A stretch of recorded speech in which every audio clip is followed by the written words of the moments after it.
Manus flat on the canvas. We are ready to rock and roll. Second round of action. There is a cut on Manus. Yeah. Jesus. Martial arts. Yeah. My man B-Hop, he got dropped out the ring last night.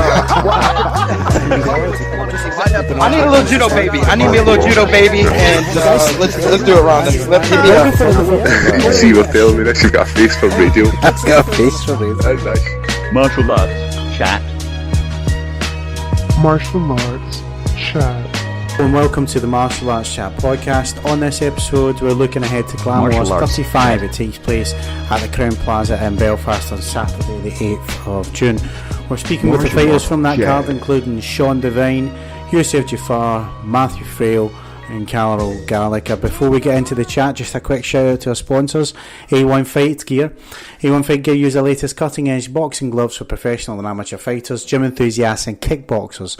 So local and national gyms in the UK, do yourselves a favour, check out a1fightgear.com. If you want to get into shape, get back into shape, or just keep trimming the fat off, go to bscale.co.uk. Use the coupon code Martial Arts Chat, and if you do that, you'll save 15% off your purchases. They've got all sorts, man, Kolo sliders, straps, barbell pads, all different strength and conditioning programs, suit your needs at all different levels. Finally, we're also sponsored by World of Martial Arts Television. Woma.tv produces, finds, acquires, commissions and presents all you ever wanted to know about martial arts. Discover techniques, exercises and forms from your favourite martial arts. Explore martial art philosophies, health, culture and spirituality. Welcome to Martial Arts Chat podcast. On the episode, we're continuing with the coverage and build. It's Glam Wars 35. Takes place Saturday the 8th of June. And I'm pleased to say we're joined at this time by bantamweight fighter himself, Youssef Jafar. Youssef, how you doing, sir? Not too bad, John. How are you, mate? Doing good, man. Actually, I'm not doing good. I keep telling people I'm doing good. I've got a torn meniscus, I've got sciatica, I'm off the mats and I'm getting fat, so I'm a grumpy old prick, mate, if I'm honest with you. But I tell people I'm doing well. Apart from all that, you're grand. Apart from that, I'm great, mate. That's it. But you're doing alright yourself. We were chatting a wee bit there. Next gen, you're getting the rounds in, guys like McKee and Philpott, and under Rodney Moore as well, right? Yeah, Rodney Moore's class. Like, what's a typical day on the mats with Rodney and that crew? Oh, it's just rounds after rounds, just drilling and working techniques and just building confidence on the mats too. Like, and everybody working with each other, you know, pushing each other on. You know, it's great atmosphere and the coaching's class. So yeah, but since I moved down there, like it's been really good. I've no complaints. You've got top boys here, like we said, Alan Philpott, Rhys McKee, and you're getting the rounds in, improving. Tell us a wee bit about your journey, though, man. How did you get involved in this crazy thing we call MMA? Well, I started off in kickboxing about six and a half years ago. Done it for 2.5 years, and then I was like, I just wanted to do MMA because in kickboxing I was always fighting guys way taller than me. I used to be a bit heavier, and I just hated the fact that I had to kick above the waist and all. I don't know, I just loved the idea of MMA and being able to wrestle, you know, if it was in tight, you know.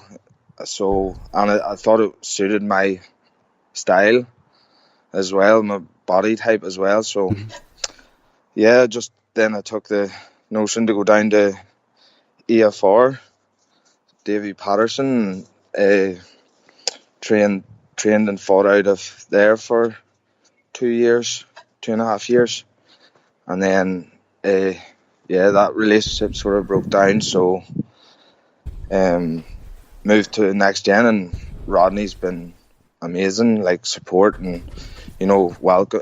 All the lads down at the gym just welcomed me, you know, no problems, you know, it was sweet. So, and I knew a few of them, you know, before I joined, so it was really good. It was good that way, you know. I always hear good things about Rodney, not just in the training, but like he's there in your ear, or like good for you mentally. I guess that's what I'm kind of getting at. Do you feel the same? Yeah, 100%. Like if you text him, like he's straight texting you back, you know. If you have any worries or problems, you know, or just anything, you know, you'll always get that message back. Or if you call him, he'll answer, you know. Just things that like that there that some coaches in the past for me just haven't haven't really been on that level, you know, in terms of that way. So Aye. yeah, it's really good just having that in your corner, you know. Absolutely, man. It goes a long way, doesn't it? Aye, definitely. And I think for me, like, mentally it helps so much, you know, so it was definitely the right move, I think. Good for you, lad. And I got a chance to see, we were laughing there just before the show. Headhunters, I was seated there to see my man Bungie fight. But it was yourself and Keir Harvey that was thrown down. That was that your first fight then? Back in the day for Keir Harvey? Against Keir Harvey, that was first fight in championships, and that was my second fight. No way, man. So it was, that was for the FFC belt, and I came away with the win. I was happy with my performance, you know, because I think Keir had been around for a while. Aye. Or he had a good few fights, so it was a good win for me. But it was cool. It was when Keir's dead on lad, you know. Aye. No, he's a good man. He's just made the jump, I think, to pro as well now. I've so he's doing his thing. seen that he's doing well, so fair play to him. He works hard. Good for you though, getting the job done there. I think, were you not meant to do a fight with Kieran Reid or something last year as well? I was chatting to Kieran then, and things went south or something. Kieran Reid? I'm not sure. No, but I thought maybe it was yourself. I'm sure it was yourself. Maybe I'm getting mixed up. But there's obviously, we were talking about a wee gap from your fight coming up now to your last contest. Just clue me and clue the listeners up, man. How times away from the cage been treating you? Away from the cage, it's been tough. You know, like, it's been tough mentally. Just depression and sort of stuff like that. There, just gets to you, and I don't know. It took a while for me to get out of that sort of bad habits of just not caring about anything, you know, and stuff like that. But took a while. But I'm out the other side, you know, and I'm training flat out, you know, doing well, looking after myself, and recently teamed up with D Walsh from Belfast here with my boxing, and he's been unreal, you know, and he's a really good person, so it's good to have people like that in your team, you know, that understand the mental side of things, for sure, man. As well as being top coaches.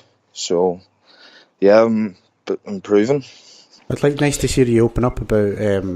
You sound very honest, mate, about depression and stuff. Was there one single thing that sort of started this off for you? Or? It was more.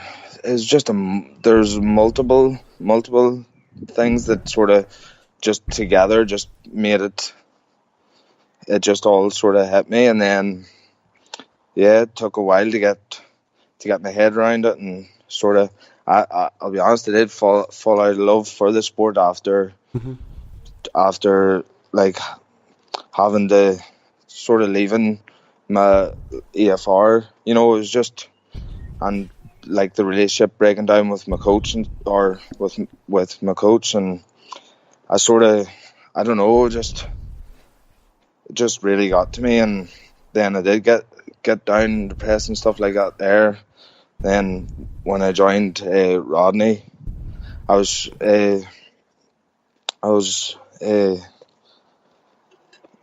good and all, and like I thought I was getting back, and I think I just rushed it, and I didn't really take the time to assess the whole situation in my head, and took too much on, and just took about 8 months off, you know, trying to rebuild. It's good, so man. It's good that it sounds like you're coming out of this better than when you went in, and that can only be a positive, I guess, right? Yeah, definitely. Like, I understand now. Like, I know myself. Like, I put a lot of pressure on myself, you know, to not only to win but to perform. Like, I always want to perform, even in training. You know, I want to have, you know, really good sessions. I know that isn't possible and stuff, but you know, to always be on 100%. But I'm dealing with those the days that I'm maybe like I struggled a wee bit. You know, I'm dealing with them a lot better now, and I'm not letting it get to me. You know, so sort of just. I think a lot of it's just trial and error. You know, just especially mentally, like try not to let things build up, and do have people around you that you can open up with and talk to. Like it's helped me leaps and bounds. Oh, that's good to hear, mate. That's really good to hear. Let's look a wee bit ahead then for Clan Wars, and I'm not going to attempt this guy's last name. I'll just call him Camille, right? It's Camille for this podcast. He's 7th Army fight.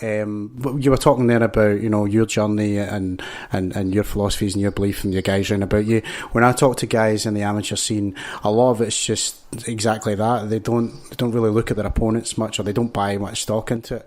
Where do you sit on all of this, mate? Do you watch your opponents, or you just focus on you? Okay, I do.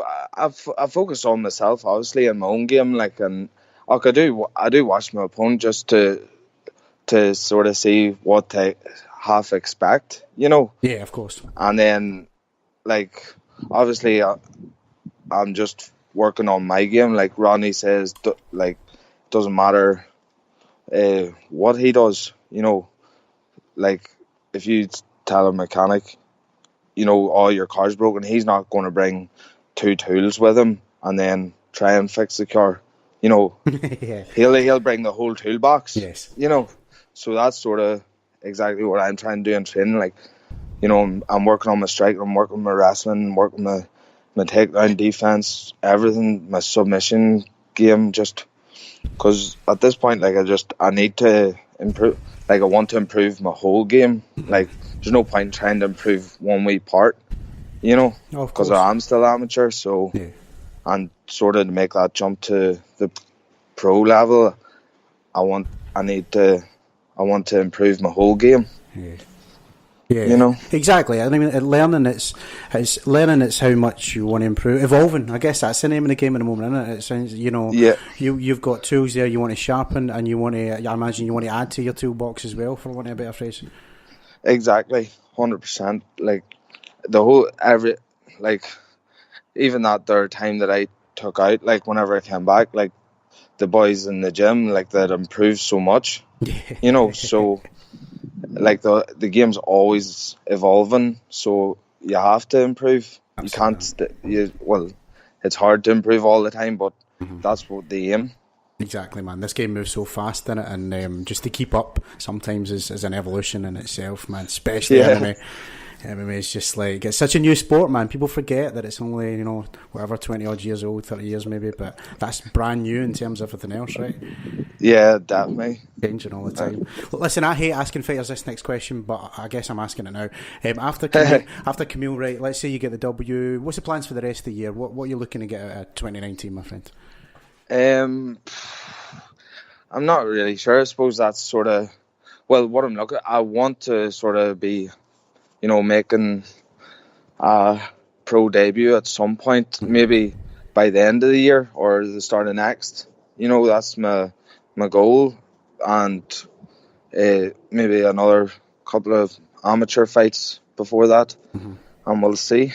Good for you, man. I'm looking forward to watching it, though, for sure, man. I'm looking forward to seeing your journey. But Pro 2019, is it really just on the back of how you perform and then the fights and the lead up, I guess, right?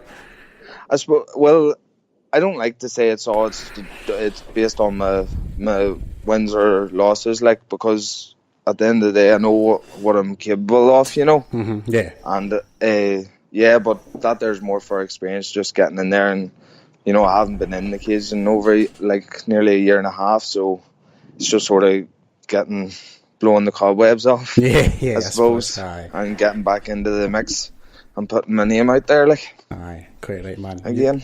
You're putting your name out in our podcast, and it's a pleasure to have your time on the show today. Before I let you go, Yusuf, I just want to offer you the floor. If you want to shout out any sponsors, associates, family, friends, we mentioned Rodney Morer, anyone you like, anyone you acknowledge, head of Clan Wars, it's all yours, buddy. Cheers. Pretty much, like, everyone that knows me, knows, like, that's been helping me, knows how much I appreciate them all, like, and all my training partners, like Reese, Mark, Andrew, Michael, Quinn, Dylan Douglas, George Courtney, all the boys, even Philpott, like he's over in Australia at the minute, but he's been messaging me back and forth and stuff, even, you know, Norman Park and all, well, just all the lads down Next Gen, and obviously Big D Walsh down Glen Boxing Club here, he's been sweet, like, and yeah, just everyone that helps me out, and the Fade Master in Dungan gives me free haircuts every week, keep me looking sharp coming up to the fight, like, so Nice one. big shout out to him. Everyone, like, I've thanked them all, and they all know who they are, and especially my family, obviously. Aye. You know, my mum and dad and brothers, like, they do so much, so Good for you, lad. yeah. Yusuf But Jafar, it's been thank you great so chatting much, to you. man. Oh, it's been awesome, man, and please come on anytime you want. We love hearing stories and guys like yourselves open up. It's always positive to hear. You brought a positive chat today, and I want to thank you for that, my friend. No worries, man. Thank you. You take Have care. a nice day. Enjoy your training session. Enjoy man. yourself. Cheers, my man. Bye-bye. Bye-bye. Hello, my name's Chris Allen, and this is Martial Arts Chat Podcast. Today I have another Clan Warriors 35 fighter on the show, by the man of Matthew Friel. How you doing, buddy? Okay. Doing great, Chris. No, we really appreciate you coming on. So we've had a teammate of yours on already, Mr. Sean Devine. It was great chatting to him, and no, really looking forward to talking to yourself. So you two teammates. Yeah, we both went to school together. Like that, the reason I started MMA was because Sean was doing it, and he actually put me in contact with the coach that I'm now still under, and that's how I started. So did you two did you go to school together or something like that? Yeah. Like know each other from young kids? Yeah, no, we knew each other from secondary school. Oh, blimey. So yeah, a bit of history there between you two. So were you a footballer like he was as well, originally? No, we were just in school together. Like he was in my class, like, and I wasn't much of an athlete back in school. Like. No, fair enough. No, some people don't start the sport till later on, but as I said, you're starting at a young age, and I keep repeating myself when I say this, but you're the new breed of people coming through. You're learning MMA as a whole. Now, I've said it many times before. You're learning it as a whole. You're not learning an individual discipline. Just jiu-jitsu or something. Yeah. So, how did it all start? So you said Sean got you into it, but what made you think, you know what, I want to do combat sports or some sort of like jiu-jitsu or something like that? What put in your mind that you wanted to do that sort of thing? Well, it was just before my A-levels were about to start. I was really stressed, and I knew I needed to do something, some sort of like physical activity to get a release. Stress relief, go beat someone up, yeah? Yeah, pretty much. So I originally started with kickboxing, and I did that for about 6 months. And then basically what Sean said to me was like, yeah, don't do that kickboxing shit. Come start MMA with me, and then that's where it all started. So you train at, is it Combat BJJ? Am I remembering that right?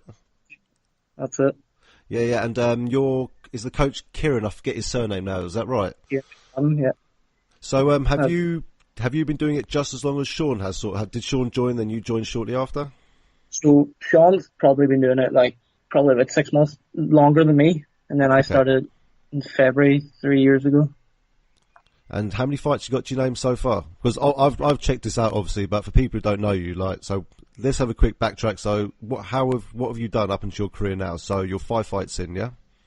Yeah, 5 fights on. The last one was a title fight there. I just won that. Oh, congrats, man! Because I saw your YouTube interview actually as well. Yeah. Sorry. I saw your interview on YouTube as well with there was a lady and your coaches came on as well. Yeah, congratulations. Yeah. Sorry to interrupt you. Oh, no worries. So my first MMA fight was on a card called Chaos here in Derry. Just Sean's second fight. We pretty much fight in the same cards. There's that little like events in MMA. So like all your teammates end up fighting on the one card. Like there's 7 of us in Clan Wars. Oh wow! So all from the same gym, yeah? Yeah, all from combat. Like 7 of us. So it's like a good majority of the card, like. And at the moment, I can see you're on a 3-fight winning streak at the moment. And looking at your record, and seeing your fights, but people haven't seen your fights, and just looking at your record, it looks like you winning all your fights by submission. Is that correct? I mean, I can just finish. I can end the fight like anytime I want with jiu-jitsu. So like that's just how I like to end it, rather than it going to the decision or whatever. Like I'd rather just have the fight finished, and then be able to go home. Like pretty great, rather than being a 3-round war. I don't know why people are so fan of like I don't know why people are such big fans of these big wars, and when you can just end the fight at any time with some good jiu-jitsu. Yeah, exactly. Taking more damage when more damage means less fight time career, you know? You take too many. I think in my last two or three fights, I've only took maybe 2 punches. And That's like brilliant. they didn't land clean or anything like that. It was great, like. So, looking at with your finishes, all being via submission, I look at, she said you joined with Sean as well. He's all his finishes by TKO, if I remember rightly. I think he's got one submission finish. So do you train with each other, and one helps with stand up and one helps with the jiu-jitsu? How does that work? That is pretty much how it works. Like, Sean is like a very flashy striker, but he's also got wrestling and jiu-jitsu. Like, we did London, like a London IBJJF competition, right? Yeah. So jiu-jitsu, right? We did that, and Sean just kind of like did it on a whim. Like he just kind of came over, and he was out the night before, and we were out till like 3 a.m. and all. And then Sean just wakes up and goes and gets silver in the London IBJJF. And it's like the biggest jiu-jitsu competition in the UK. That's crazy. So party all night. Sean is an athlete, like. Yeah, but you look at yourself as well. I've watched your fights. You're definitely an athlete as well. Like it's not easy playing on the ground. It's intelligence as well as skill, you know. And I watch how you're wrapping people up and getting into your submissions and setting everything up. It's, you know, you're saying you're amateur level. Your BJJ is definitely not amateur level. I wouldn't say so. So before what was it? So you had when you fought at Cage Warriors Academy against Richie Bly. Is that correct? Is that his name? That's perfect. Yeah, right. you then fought 1 month later, which you then again won by rear naked choke. So then I'm looking, seeing you were out for about a year? Or am I reading that? Is that incorrect information I'm reading? Yeah, because the first 2 fights I took were at bantamweight, and I took the first one on a week's notice. It was at Cage Warriors, I think it was 17 or something like that, and I can't actually remember the event name. Or not Cage Warriors, Chaos or something, here in Derry, where I'm from. But I took that on a week's notice, and like I hadn't been training for an MMA fight. I managed to win that one. But then the night before that event, the title fight, the main event in that card, pulled out. So after I won that first match, I went on and fought in the main event. So you fought twice with not much MMA experience, is that what you're saying? Yeah, no, with no previous fights. No previous fights, but you've been training obviously though. How long have you been training for before this happened? 2 years. Oh, yeah, it's good, and still though, it's not a lot still though, you know, and you fought twice in one night. I can be honest with you, I don't think I've interviewed anyone who's fought twice in one night, you know. Yeah. Everyone seems to think it's a big accomplishment, but I kind of just did it. Because the first fight was a round 3 finish, so you still had to go for 2 rounds, you know, so you still had to go all the way. Second guy with the rear naked choke in the first round, but I managed to step out. I just didn't have the strength left in my arms because I went 3 rounds with the previous boy. And you know what? That's your only loss in your career. So what people will know now after listening to this, your only loss in your career is your second fight in a night with only 2 years experience without training before the fight. So really, you could almost look at yourself as undefeated, as in a way. And it was a weight class I don't even fight at. Like I made weight for bantamweight at, I think it was 59 kilos. Yeah. And then the bantamweight division is 61. So I was way underweight too. So basically the guy had a load of weight on top of you. He had 4 more fights than you, I'm reading here as well. 3 wins and 1 loss already.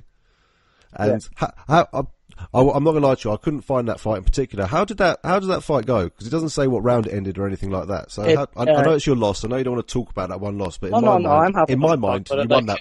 In my mind, you're undefeated. They made you fight that second. We didn't make you, but you fought a second fight. Fair play to you in one night. So basically, that ended in a TKO. I just didn't have the experience. I got to the guy's back and I had the choke locked on, but I didn't know how to I didn't have enough squeeze in my arms left to finish it.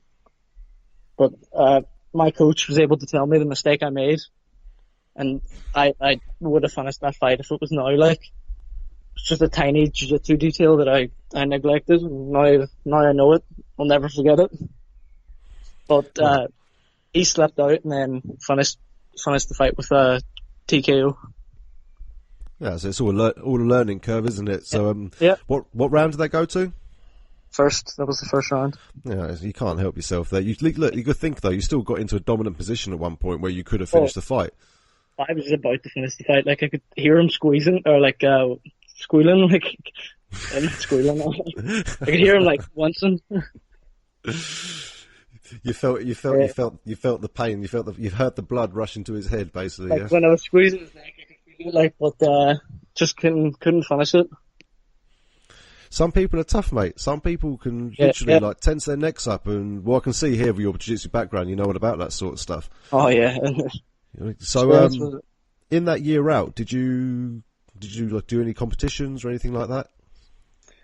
I basically just did jiu-jitsu and practiced a lot more MMA because they meant to say that, I wanted to do MMA because at that stage I think I was already like Irish champion in jiu-jitsu and all that stuff, like Irish Open champion, Irish national champion. Fantastic. And I kind of just wanted a different challenge.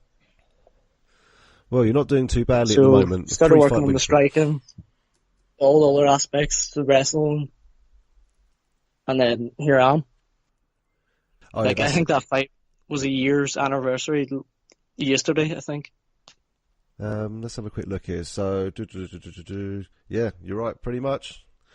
Yeah. So, tell us about your next fight, because you're debuting in Clan Wars 35. So, can you tell us much about your next opponent? It's Padraig. I forgot his surname now. Padraig McGee. That's it. Can you tell us anything about him? I know his nickname is Pythagoras, I think. Brilliant. So he's meant to be a jiu-jitsu man. He likes his triangles. That's what I'm guessing. The title that I now hold, the Akuma title, I watched him fight for that like 3 years ago with my teammates and my coach. That was before, like, I was only training MMA and jiu-jitsu like a month or something when I started.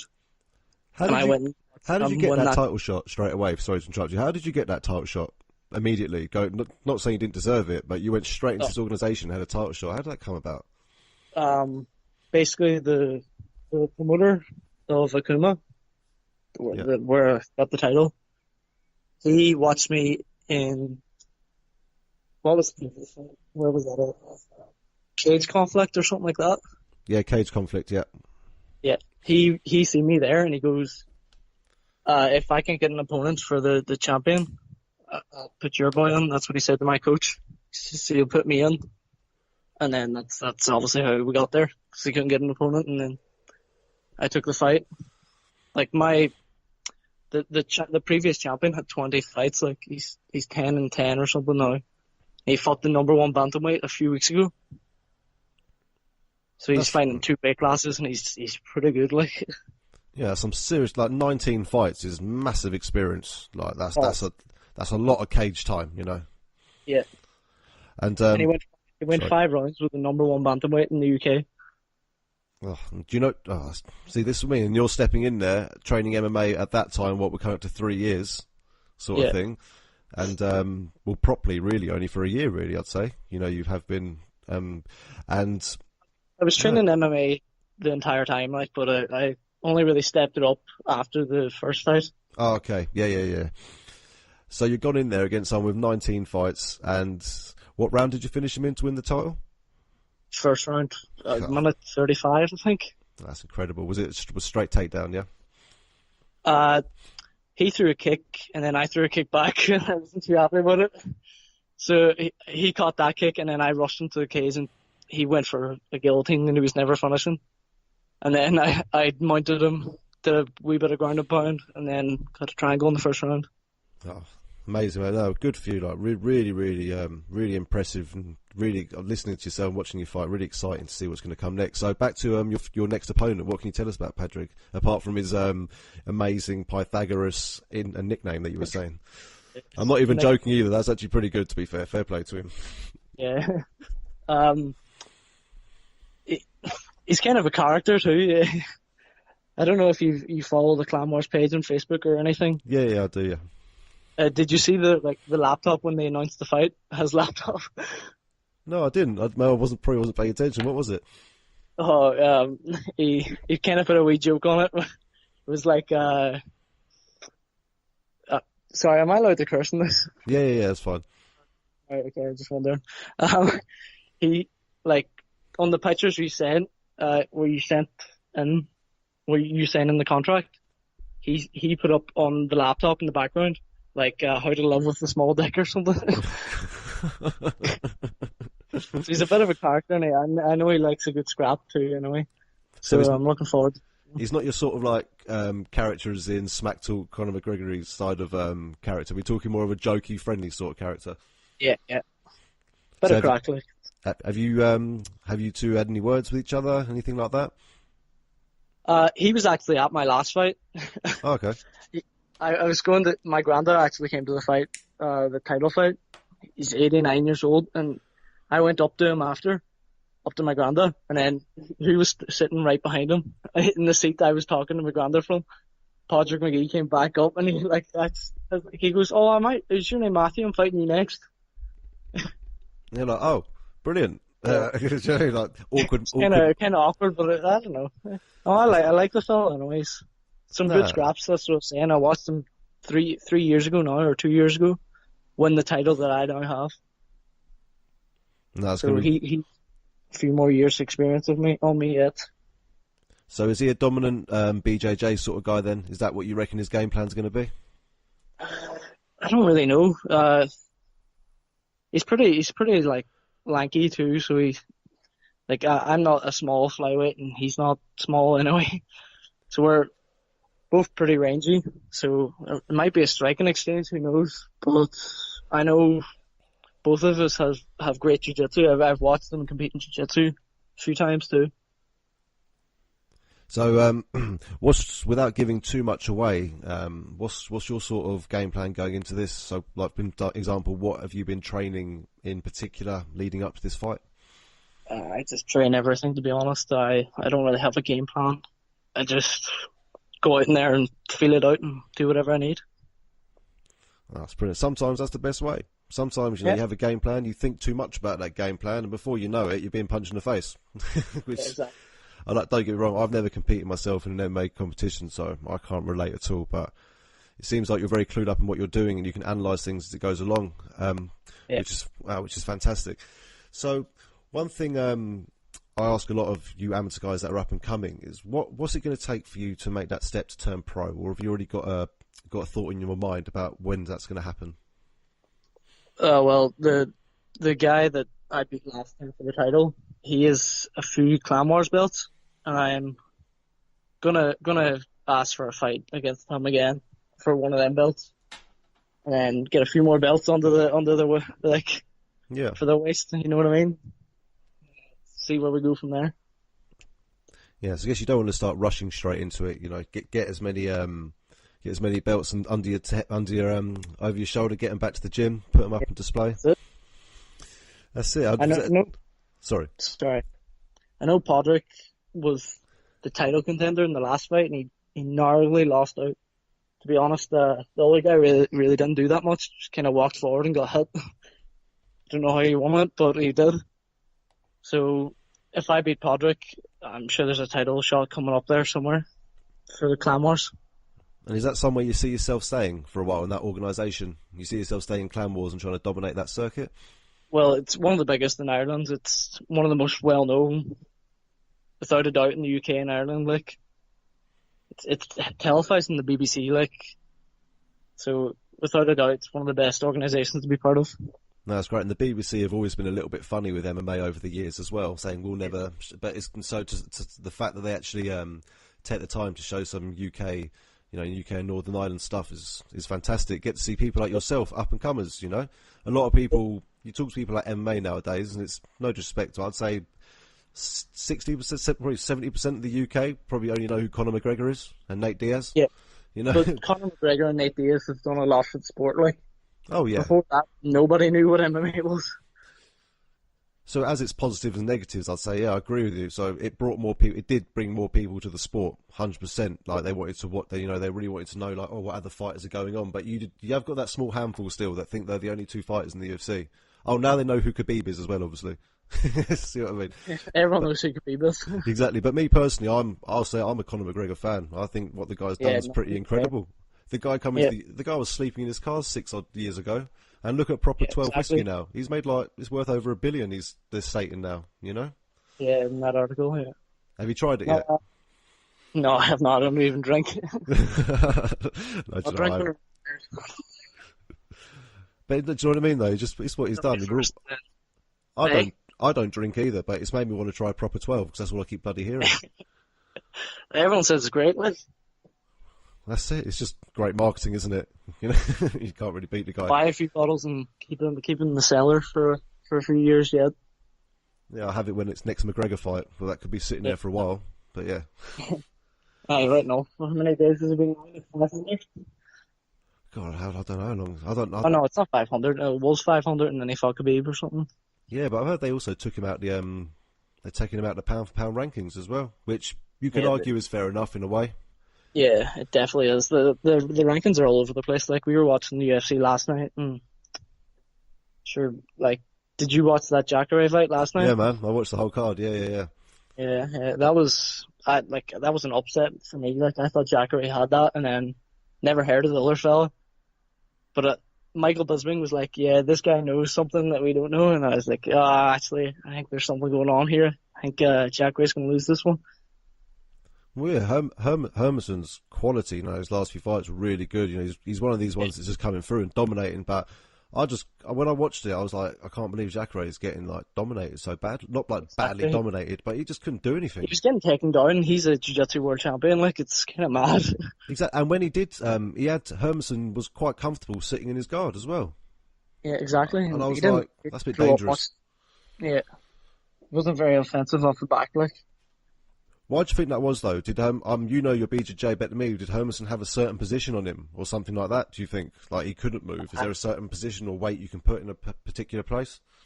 To be honest, I think he just surprised him. Like, he come with pressure that someone isn't going to expect. Like, who expected him to take down Jacare? Like, that's kind of mad.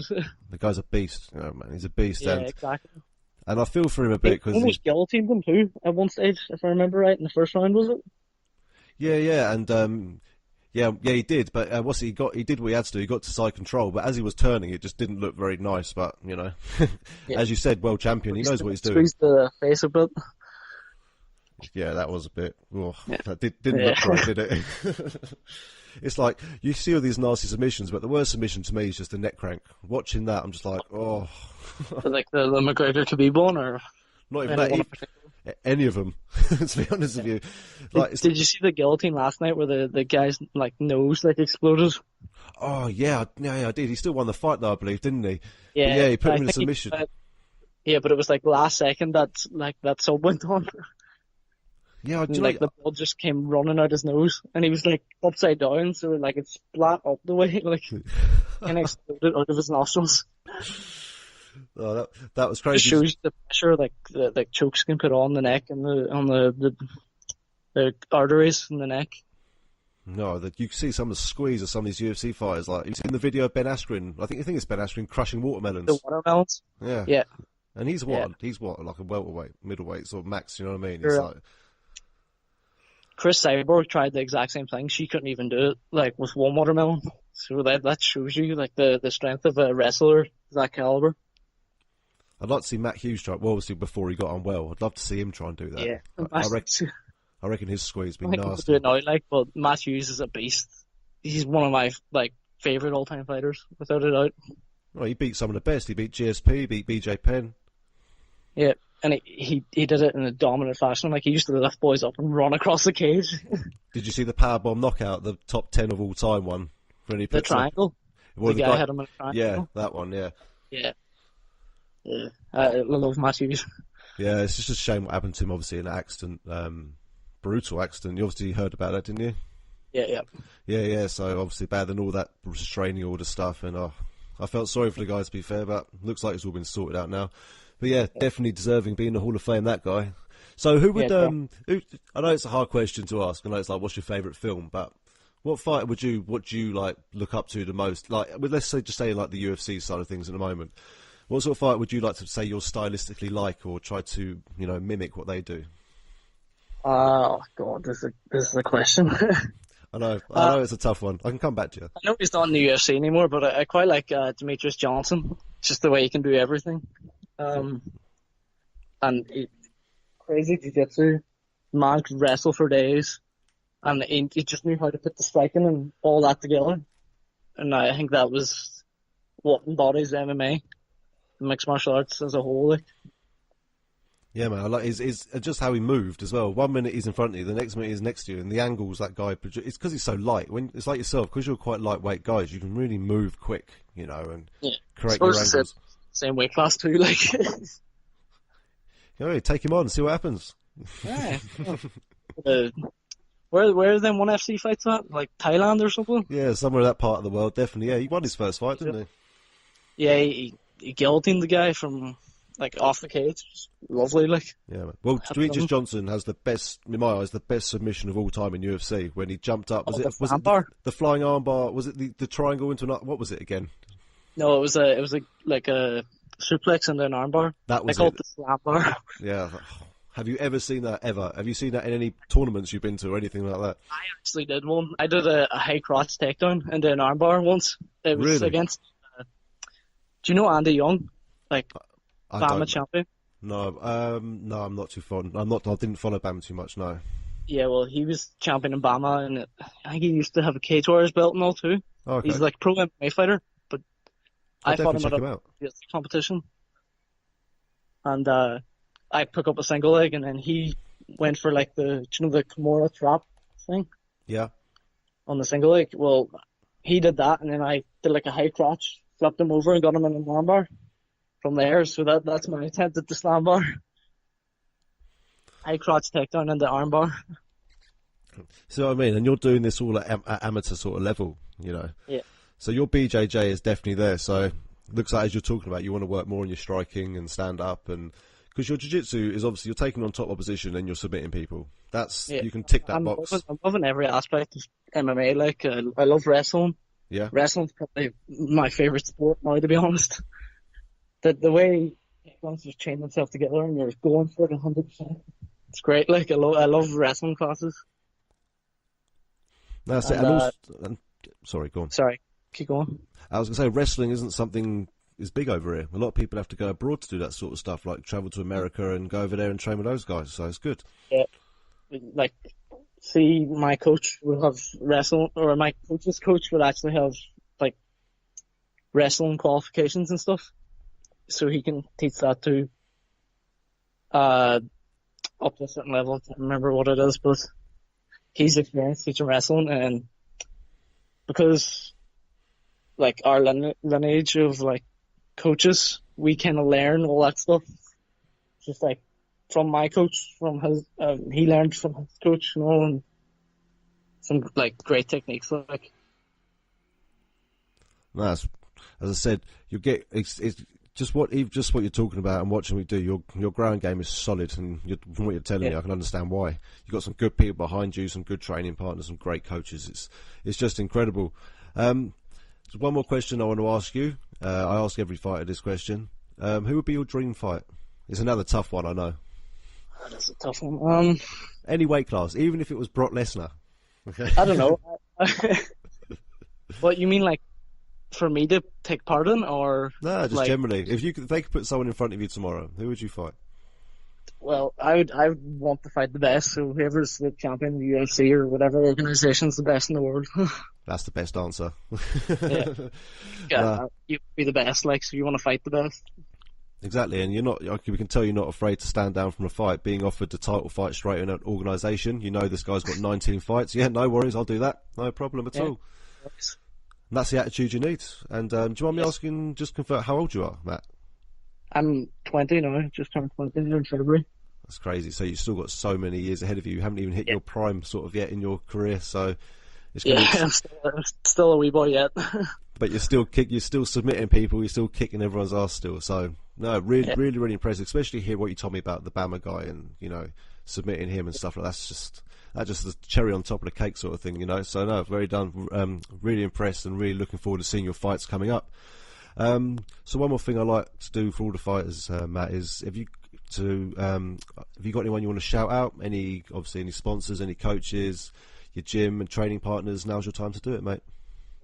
Shout out to gym. So I train at Combat Jiu-Jitsu. It's the best gym, probably one of the best gyms in Ireland.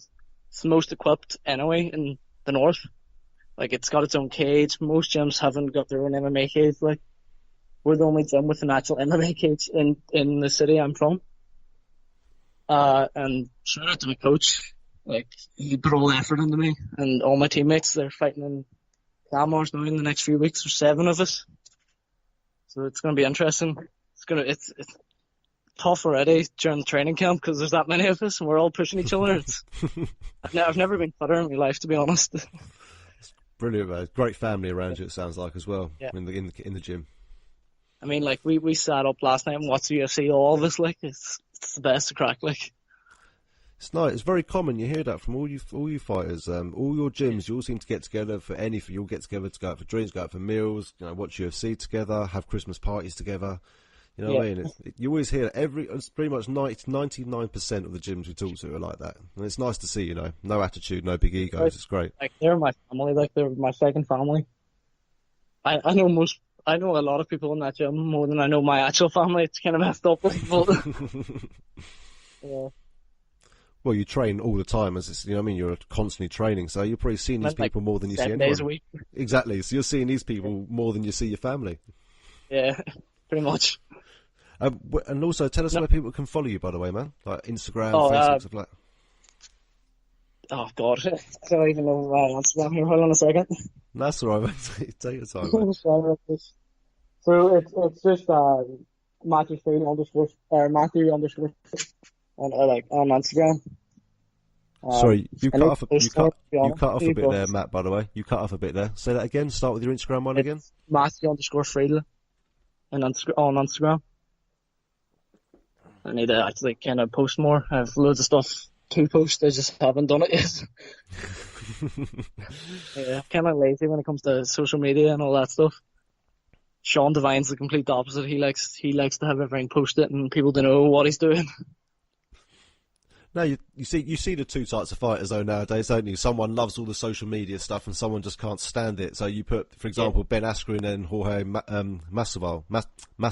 Yeah. He can't stand all that social networking stuff. Sorry? The 2-piece in the soda, or 3-piece in the soda.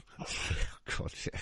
Don't say that. Yeah. Look, don't get me wrong, I'm sure Leon deserved what he got, but he's English, I've got to stick up for him. So that's the problem, haven't I? But no, he deserved it. Sorry? I think he deserved it, to be honest. Yeah, he did really. Just don't tell anyone. Taking another man's time. Like, he was interviewing after winning that match, like, that fight. He's just trying to take the limelight, like. Yeah, Masvidal said on Joe Rogan's show when he went on there, he said that apparently Leon Edwards was actually walking backwards and forwards, just giving him dirty looks and stuff as well while he's interviewing. He's like, who's this guy? Why is he interviewing? He got annoyed because he, interrupts his interview, but he went over to him, hands behind his back, and Leon put his hands up, like, ready for a fight, and obviously, it's just reaction, isn't it? Yeah. You should see, like, Masvidal is a savage. Like, did you ever see his old, like, backyard fights and stuff? Like, that man that guy tried to scrap, like, and he came up rough, like. Mean guy, mate, like, to the soul, like, he's a lovely bloke, probably to talk to, but if you upset that guy, he's not going to take any shit off nobody. He's just from a different generation, that's what that is. That's what he said about Leon. He said, if someone interrupts me in the middle of the street when I'm interviewing, why shouldn't they get a slap in the face, Why shouldn't they get a punch? And he just doesn't see the logic. He doesn't think people stand up for themselves enough now. He's like too busy running off and telling the police or the teachers and stuff, I mean, I have to respect a man that sticks by his values, and that's his values, so you have to respect it. It is, yeah. It's just a shame. Obviously, for us, it was good it was on camera, but it's a shame that it was on camera because obviously, did you know what? He didn't even get any trouble. The police didn't even question him in England after that. Yeah, no, I know. He got away. I watched that podcast too. Joe Rogan asked him if he got stopped by the police or anything, and he just says, no, they didn't even come near me. Yeah, I wouldn't. Would you?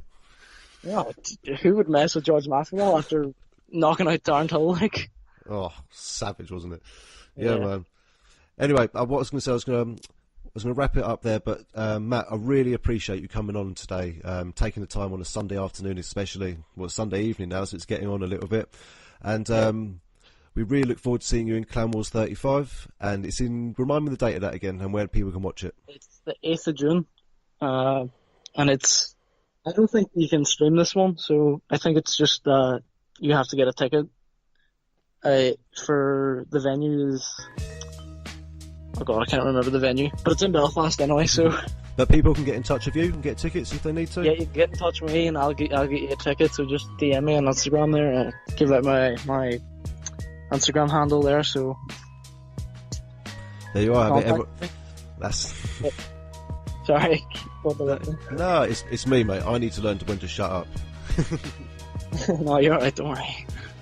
No, but no, thanks. Really appreciate you coming on. Really looking forward to your fight coming up in Clan Wars, and it'd be good to chat to you after the fight and see what's Thank you going to happen. very much for interviewing me. Anyway, I really appreciate it.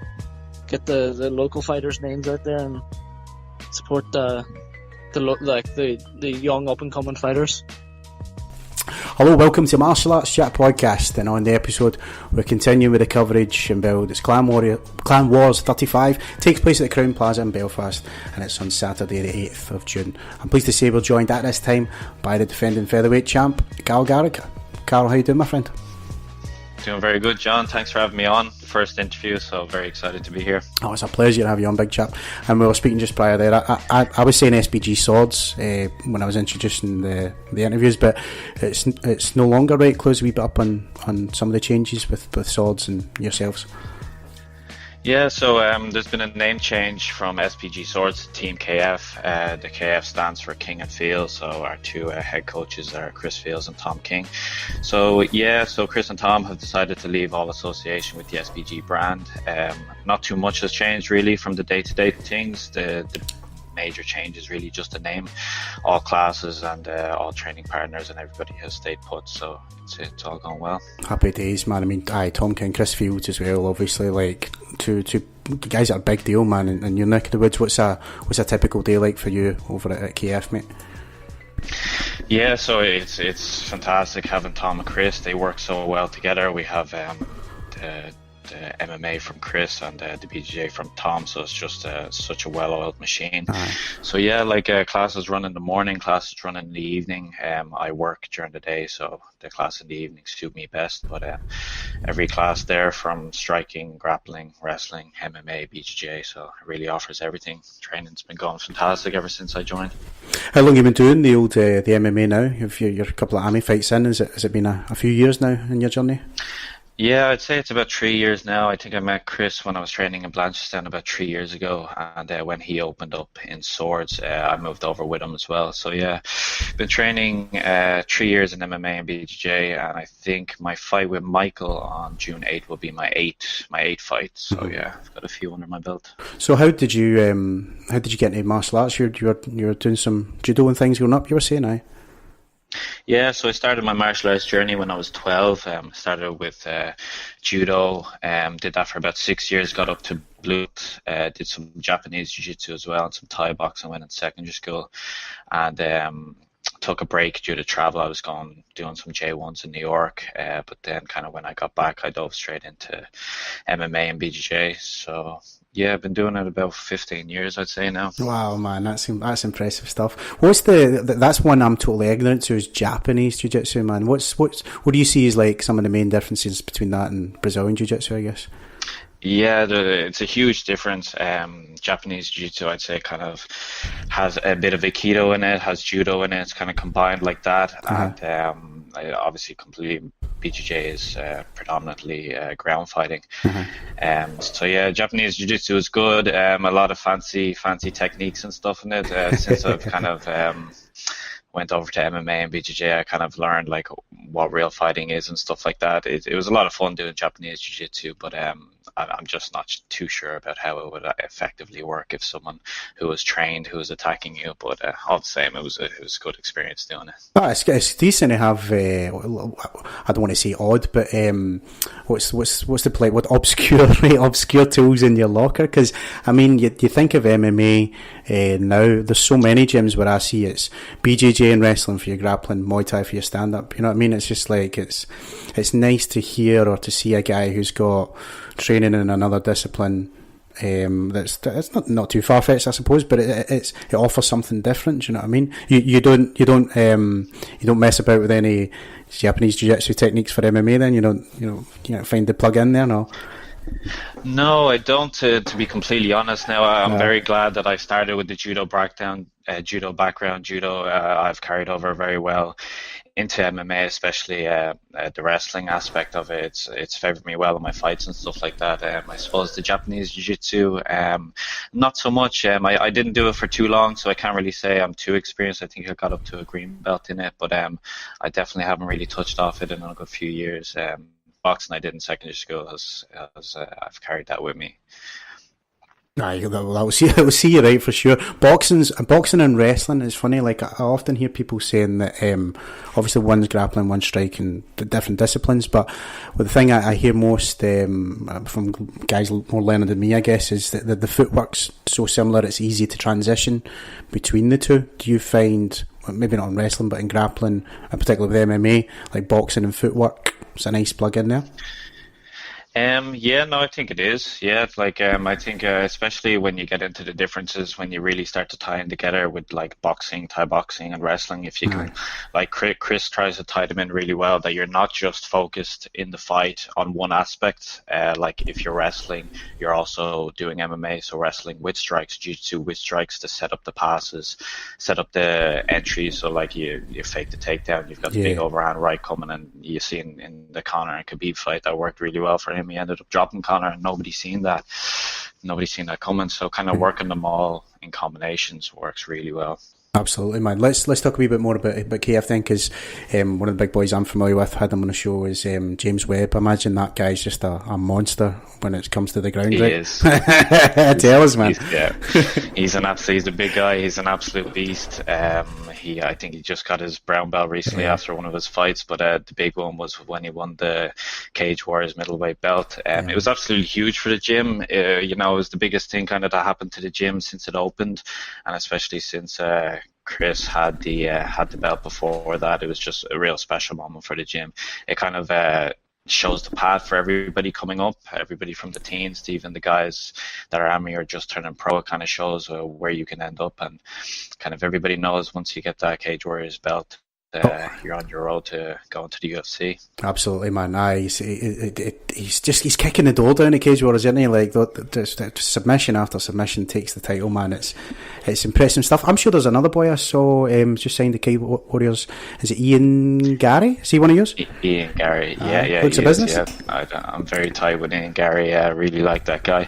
I actually remember when he first joined. It's such a short stint from when he actually joined Swords, and he turned pro. He has an extensive boxing and judo background. He's a black belt in judo, and he even takes the judo class in Swords. So he's one to look out for. He's definitely on his way to the UFC. Absolutely, man. Exciting times. You're right in the mix.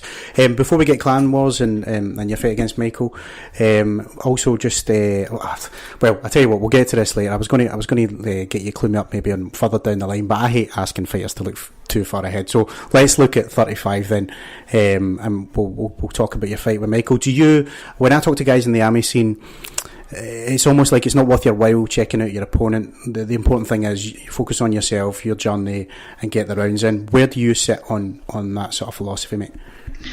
I would definitely be on the stance. I would try and get as much material on the guy that I'm fighting, whether it's just from talking to people who have fought them before or watching their fights on YouTube. But I would definitely be on the stance that I would try and get as much knowledge on them as possible. I don't like going into a fight blind.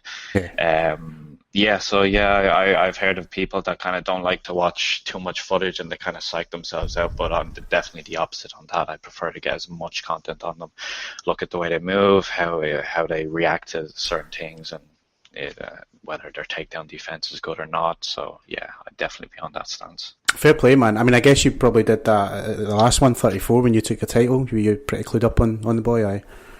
Yeah, I was. Yeah, so he had an extensive kickboxing background. I'm pretty sure he was a professional. So I knew going into it I wasn't going to stand with him at all. Oh, you took him down like, what was it, like 3 seconds or something, man? The takedown's quick. It was the first kick that he threw, and I just shot for the takedown. I got it, so yeah, it was a great night. But yeah, I did a good bit of background checks on him. He loves an overhand right. He throws bombs anyway, so I wasn't going to stand with him for a second. I knew I had him on the ground, and I knew I'd get the submission if I was just patient with him. And yeah, no, it turned out pretty well. And he was trying when you sort of got the takedown, you kind of half in his guard, but he was trying that butterfly sweep, and you just maintained heavy hips, good on top. Aye, man, it was job well done. Good night at the office for you. Then you're pretty pleased, I take it, obviously, yeah. Yeah, like I could just as soon as I got the takedown, I heard Tom King in my corner just saying it's all about control here. It's all about control, and that's kind of the switch between like, do I strike now? Do I just control? Do I try and pass? And I really went into the jiu-jitsu mindset that this guy is really strong. He's really explosive. I need to pin him down. I need to wear him out, even if it takes a round of wearing him out and standing back. I'll put him in the second round. I'm going to do that. So yeah, no, it really paid off. It did. Happy days, man. And so, clued up from Michael, how'd you rate the boy? If you've had a chance to check him out, what skills or threats you think he might possess, mate? Yeah, so I've done as much looking at him as I can. There isn't much out there on him, but from what I see, he has a good boxing background. He likes to stand. He has a low guard, so that's interesting. He's in and out quick. He has a good jab. I haven't seen much of him on the ground, so I definitely won't neglect that in thinking that he doesn't have a good ground game. I just haven't really seen him much, but I think this is going to be similar to my last fight. It's going to be a striker versus grappler matchup. I don't think he's going to want to be on the ground with me, and I probably won't be standing with him for too long. Fair play, man. What about making the jump to pro? Have you had any thoughts about that down the line, or? So yeah, I kind of 2 years ago I had my debut, and kind of at that time I think I was 25, and I always said that I'd see how the amateur career goes. So I'm 27 now. I have my kind of professional IT career now, so I'm kind of leaning towards more being happy at the amateur. I've kind of mixed feelings. I haven't called it a day on the pro yet. I'm really enjoying my time at the amateur level at the moment, and my professional IT career is going good as well. So I guess at the moment I'm just going to see how it goes. Fair play, man. Good for you. Carol, it's a pleasure to have you on Martial Arts Chat, my friend, and I'm looking forward to this scrap for sure. But before I let you go, I was just wanting to offer you the floor here. If you want to shout out any associates, sponsors, family, friends, anyone you like, mate, it's all yours. Yeah, thanks. Yeah, so yeah, definitely to all the guys at Team KF and Chris and Tom for always the support, all the training you give, and all the friends and families that always come and support me in my fights. Thanks very much. Carl Gallagher, once again, massive thank you for coming on the show, and best of luck at Clan Walls, my friend. Cheers, Sean. Thanks for having me on. Hi, how you doing? My name's Chris Allen, and this is Martial Arts Chat Podcast. Today I have a great up-and-coming fighter from Northern Ireland, a man called Sean Devine, who will be next fighting at Clan Wars 35. Sean, how you doing, my friend? Chris, nice to meet you, man. How's it going? Yeah, great. I really appreciate you getting up on an early morning on this bank holiday weekend, especially just before you're going to go for a grueling 4-hour session. Is that right?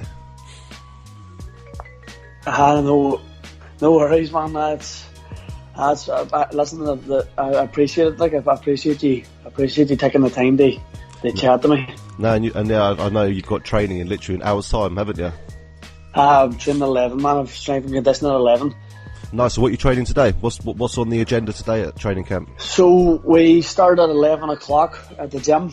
It's mainly just to see the guys that's fighting in MMA in June. We come on as a team, and then we do a grueling session before BJJ, so it's strength conditioning and circuits and stuff, and then we do BJJ from 12 to 1, sort of open mat, maybe some technique in there, but it's mostly open mat, and then the guys then who's fighting, we spar from 1 then they when the time's up, when we just call it a day, sort of. Yeah, just a bit of warming down, bit of light sparring to warm down, yeah. Yeah. So I was reading up a bit about yourself, and you're part of a jiu-jitsu gym. Is it combat jiu-jitsu? Is that right? Yeah, Yes. combat jiu-jitsu, man. So let's like rewind it a bit now, Sean. Obviously, I've read up a lot about you. I've read a lot of your read a lot of your biographies that are online, seen a lot of your fights. Yeah. But for people who may never have heard of you before, or Clan Wars as well, let us know where it all began. So how did it all begin for you, Sean? What actually made you want to get into contact sports originally? Well, I was about when I actually did started. I was 16, but what sort of forced me to start it, I was always really small. Was never really heavily built up, coming through school and that. I think I would have took a bit of stick, growing up as well. And then I lost my cousin in 2011, which was he was a big part of my life, Oh, I'm sorry, that's awful. But he always had this. He was never scared of anybody, and never. He would have just met everything head on, and then when he sort of passed away, I sort of was like that myself, But then my whole personality changed. Then, as in, I always carried a fire under my belly. You know what I mean? Always angry, but was always still scared of any confrontation. And but then my father used to talk about, there's this guy in the. Who was Kieran McFadden at the time. We worked in the Mandarin Palace, a Chinese restaurant in Derry. Yeah. And my father was doing a bit of designing work for the Mandarin Palace, and he kept telling me, there's this MMA champion who trains out there, and this man brought his belt on the night, and I thought this was great. I thought, because I would love to be a champion someday. That sounds amazing. And so fast forward a couple of months from that. I was actually out for my granny's birthday at another restaurant eating food, and my father said, "Sean, do you mind the MMA champion I was telling you about? That's him sitting over there." I was chatting to him. Come on over to introduce you.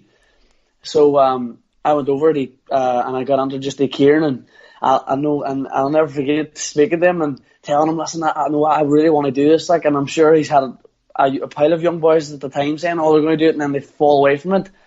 But and I said, Kieran's gym was relatively small at this stage, not small, but he was he didn't have his own gym at this stage. He was training out of a fitness centre, Yeah. And it was just sort of mats at the time. And so then I met Kieran. I said, listen, then I got on to him at Facebook. I said, man, listen, I really, really want to come up. I'm eager to learn this. I want to learn to fight, And then the rest is just I started with Kieran then, and nobody believes me this, because even the young boys in the gym now, the boys who are 16 now, even ask me, they say, where did you learn to fight, or no, where did it all start or whatever? And I said, listen, see, when I came up to this gym back in the fitness centre was called Blast at the time, I said, up back in the Blast days, as we say, I couldn't throw one punch, or my wrestling was, I just couldn't pick it up that stage as fast, but I seemed to pick up the striking a lot quicker than the wrestling and jiu-jitsu. But then over a period, a couple of months in, I really started to pick it up, and just Kieran took me under his wing then, and I just kept learning off him, and then the gym started to grow all of a sudden. And then after a year, man, then I was Kieran's first student. They took a cage fight then. Yeah. So I'll tell you what, what you're describing to me is a prime example of the new breed of fighters that are coming through. So you've actually come straight into this learning MMA as a whole. Yes, 100%. As opposed to I was a black belt in jiu-jitsu, did that for 5 years, then I did Muay Thai for a few years. Exactly. So I came from football, and everybody used to laugh. They say, where did you do Taekwondo? I'll give you an example. See, after my first fight in the Foyle Arena. Is that the one? Was that the one for Real Fighting Championship? Against David Hoyland. It was a mad old scrap. It's a great fight. It was a great, very, very close back and forth. It was sorry, carry on. But yeah, great fight. I watched it. And Cian Coyley from Dublin as well. He was reffing a fight at the time, but he had come onto the back, and I just straight after my fight, he says, "Gee, man, great fight." He says, "Where'd you come from?" With Taekwondo background. I said, no. As I was playing football about 11, 12 months ago, and he started laughing, and that's, people always used to think I came from boxing, or I came from kickboxing, or I couldn't literally throw a punch. All I could do was just kick a ball with my left foot, and that was it, you know what I mean? Yeah, but I'd say I wasn't really good at football either. I just followed a spot. I was always fast because I was small, but I was never really a proper footballer. I was always nearly getting into trouble on the pitch and trying to get a good tackle on or starting fights, or you know what I mean. But didn't think about joining the rugby pitch instead, then, no? No. No, but as you say, doing football, that's still good background. You need to be fit and healthy to run around for 90 minutes, have good athleticism. Oh, that's like, true, yeah, look 100%. Look at Zlatan Ibrahimovic, yeah? He's like yeah. a 6-dan black belt in taekwondo, whatever it is, yeah? And that That's right, guy does like spinning kicks and hits the ball in the goal. You know, so it looks like you can transition from one to the other and take your skills with you, which is fantastic. So, when you went into this gym, how many people were sort of trained there at the time? Was it quite a new gym?